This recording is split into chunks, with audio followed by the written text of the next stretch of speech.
Il decreto legge 90 finalmente, sottolineo finalmente, comincia a mettere in campo delle risorse anche da parte della Regione Friuli Venezia Giulia per le imprese e i cittadini di questa regione.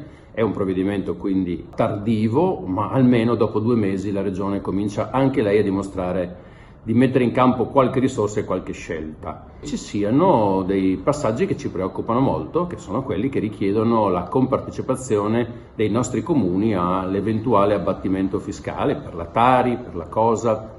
Io credo che questo sia un errore. Ci saranno sindaci che vorranno aderire a quella misura, vorranno dare delle risposte alle proprie imprese e magari si troveranno senza la disponibilità economica per farlo. Creerà una discriminazione fra territori. I problemi non ce li ha solo la Regione, ce li hanno i nostri sindaci, i nostri piccoli comuni e ce li hanno tutte quelle persone che sono in questo momento impegnate ad affrontare questa crisi. È un segnale quindi molto sbagliato, che riporta una regione neocentralista, e secondo noi è un segnale che gli amministratori locali dovrebbero rigettare quanto prima.